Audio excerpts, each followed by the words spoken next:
Hey guys, follow along as we turn this pile of parts into this. Thanks for watching. What we have here is a, well, I'm sure it's a brand name, but a porta-band, portable bandsaw from Harbor Freight. This is the Bauer model. I got it on sale around $100. I forget exactly what I paid for it. I've had it kicking around for a couple months.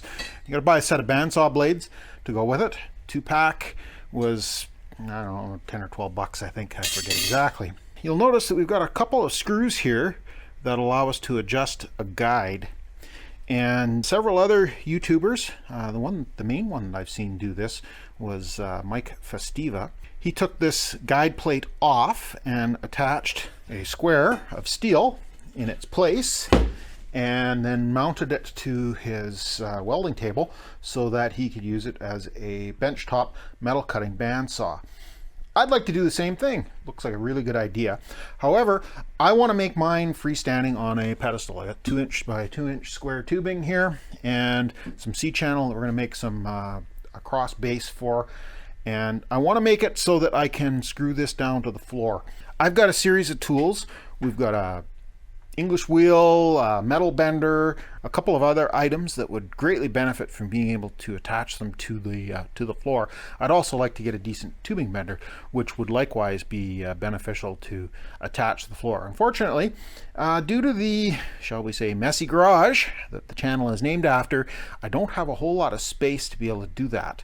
And what I would like to do is set up 4 drilled holes in a convenient spot in my work area that then I can mount whatever tool that I need to use at that particular time. I expect that this bandsaw will actually spend a great deal of time attached to that mounting spot. Another item that I picked up is a foot switch.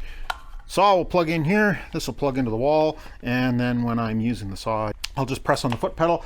I'll have to put a tie wrap on the trigger so that it stays in the run position, and then I'll be able to control it with the foot pedal. That leaves both hands available for pushing stuff through the blade. For the upright, I have a 4-foot chunk of 2-inch by 2-inch 1/8 wall tubing, and that is too tall.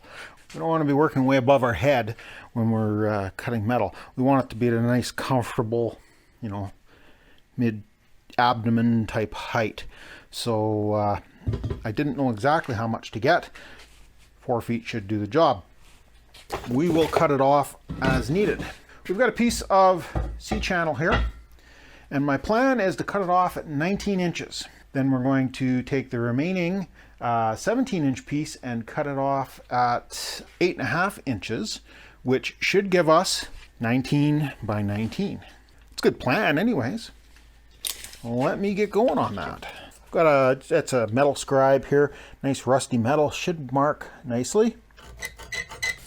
I don't know whether you guys can see that or not, but I certainly can. Got a square. And this is where it would be really nice to have a metal cutting bandsaw that I could use to cut this off. Unfortunately, we're not there yet. I do happen to have my nice little Milwaukee porta-band, and that should do the job here. Let me bring you guys back when I get all this cut. You don't need to watch me cutting metal, and I'll show you what I have planned. This is what I'm going to use for base. We'll drill holes at an appropriate distance out so we can screw this thing down to the floor eventually. I want to set up the other tools that I'm going to have that use this same base plate and see what they have for a base before I decide where we're going to drill the holes. But essentially that's what we're going to have. It gives us a 19 by 19 base that should be nice and stable. Let me take this over to the little work table that I've got set up over by the welder, and I'll get everything kind of clamped in place and obviously grind the rust off before we try and weld anything, and we'll tack this together. I've got things for the most part cleaned up here. I've marked my distances. There's little Sharpie marks. I don't know if you guys can see them or not. Put a square on there and we're reasonably close to square. It doesn't have to be absolutely perfect. I just don't want it to be tippy. That's the thing. Let's put a couple tacks on here and see how it holds together. I've changed my design just a little bit from what I said earlier in the video, and I ran these forward basically 1/2 inch. We've got from here to the edge here, we've got 8 inches. From here to here, we've got 9 inches. And the reason I went with the extra length is I'm going to come up off of the center of this, mount to the bottom of the plate, but you're going to have the weight of the saw kind of tipping off the back a little bit. And I do plan on bolting this down to the floor eventually, but having that extra inch sticking out the back will just provide a little bit of additional stability. Now, let's get the rest of this kind of sort of tacked together. That fits down in there nice. So I'll run some beads down in the corners here, and the underside all welded up. I don't know that we're going to weld across the top. I don't want to interfere with putting that main upright in place. While I was cleaning things up, I cut this upright to the appropriate length. I kind of laid it on the floor, held it up, and kind of set up where I wanted the height to be. And the tube here is 40 inches long, so with the C-channel is 41, the table will be 41 inches off the floor, which seems to be a good height, right about, you know, mid-abdomen level. Well, let's see how it welds. So you can kind of see the height that the weld table is going to be, and we'll have the saw will be mounted back here like that. Let me throw some more metal hot glue on there, and I'll bring you guys back when we're ready to start mounting the table. To prepare where we're going to be attaching the plate, we'll take the guide off of here. It is a, I believe, 3mm metric Allen key. Now to really mess things up, we'll switch over to imperial measurement. And it looks to me like we're 3.5 inches back from the back side of the blade. We'll line us up with the guide over here. Will give us a nice amount of table sitting here. This is the bottom. I've got it cleaned off so we had good solid metal to weld to rather than having mill scale on there. Still got quite a bit of mill scale on the top of that, but we can clean that up later. But we'll lay it out on the bottom here. This should be 12 by 12, 12 inches wide. My plan is to have the post out here, so we're going to come in from the back with the slot. We'll put the slot right at 6 inches. 3.5 inches and 1/2 inch for the blade, so we're going to come out to 4 inches. I'm going to grab a drill. We're going to drill probably about an 1/8 inch hole right there, just to kind of give us a stress reliever, and then we'll take a cut-off wheel on the grinder and we'll cut that slot. Take a center punch, line it up, give us a good whack. This is a little bit bigger than 1/8 inch. It's actually, I think, 21, which is like 5/32. Happens to be the drill bit that I found. Now we need to cut the slot, and as I say, I think I'm going to use a cutting wheel on an angle grinder to cut that. That'll give us a little bit wider slot than the blade on the bandsaw itself. I could probably make this little porta-band work, but then we would only have the width of the blade available to us, and that way if we end up with any kind of thermal swelling, it could conceivably come in and pinch on the back of the blade and cause issues. So just a little bit wider notch should work well for us. Let me grab a cutting wheel for the angle grinder and we'll buzz that off. I'm going to put on my welding gloves, some hearing protection, I got glasses on, and we'll give this hopefully a nice quick buzz. Not necessarily perfect, but I think it'll work just fine. Now for the tricky part, we've got these holes we need to get laid out into onto the top surface. And yes, I know we're going to make things difficult. We're going to switch back to metric units here. We're going to go up 27 millimeters for the first hole. The only reason I switched to metric is because the ruler that I grabbed that I really like for doing layout is the one I use for building Zenith aircraft, and they're all in metric. And then from the center of that hole to the center of the next is 23. Now for the tricky part, we need to figure out how far over we are from the center of the holes to the blade center. What I'm going to do to help line this up is I'm going to lay a line down the center of those holes fairly close to the blade, and then we'll measure the distance. I'm seeing about 19 millimeter. Since this cut isn't perfect, what I'm going to do is I'm going to come across from what would be the center here to 19 millimeters, and I'm going to take the square on the edge and we'll run that line all the way back.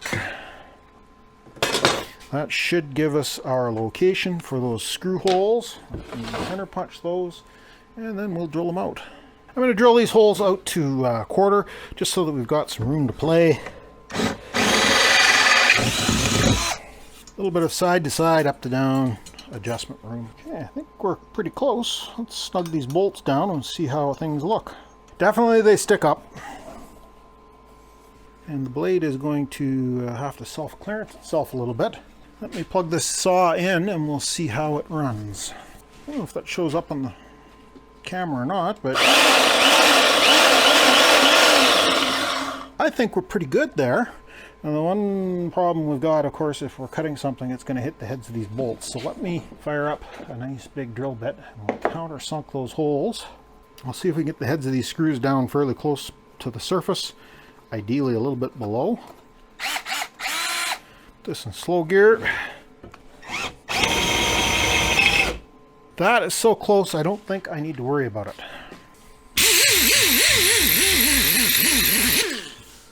I've mounted the table back onto the saw just to do to see how everything fits on the bottom here. When I weld the upright on, I don't obviously want the upright to interfere with the front of the saw.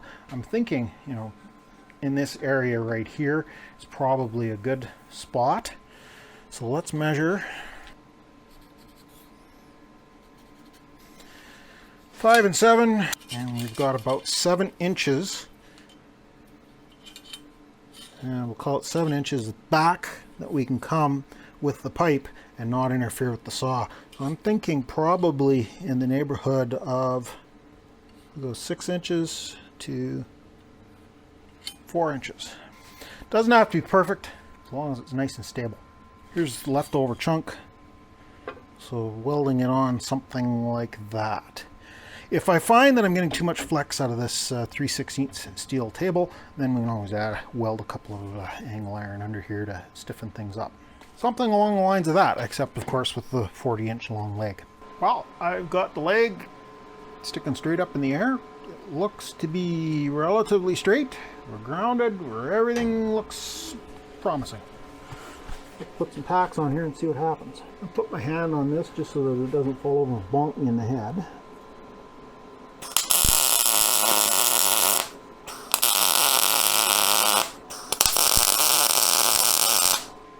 Pretty acceptable to me.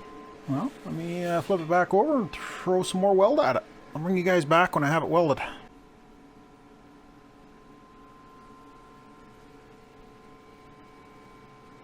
Here we go, guys.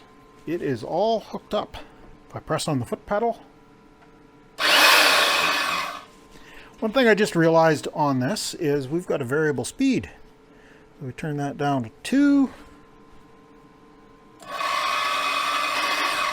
Or run it wide open. Let me put you back on a stand and we'll give it a try cutting a piece of steel. See how it works. A simple piece of angle iron, and we'll just run the end through here and see if we can true it up.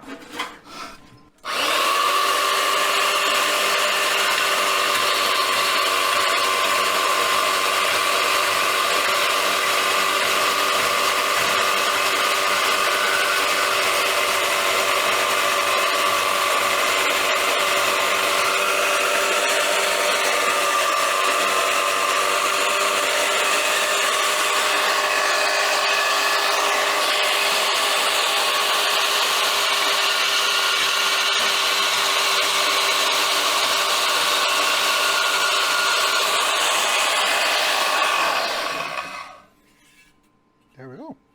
I think that looks pretty good. Well, guys, I think we're going to call this a success. The only thing that I have left to do is put a little bit of paint on there, and you guys don't really want to watch paint dry. So we'll call this one a success. thanks a lot for stopping by, checking this video out. Remember to like, subscribe, comment, all that wonderful stuff. Ring the bell icon. Greatly appreciated. I'll put some of the consumables that I'm using as Amazon affiliate links. Appreciate it if you guys could use those and pick up some supplies. Thanks a lot for watching, and we'll catch you guys in the next mess.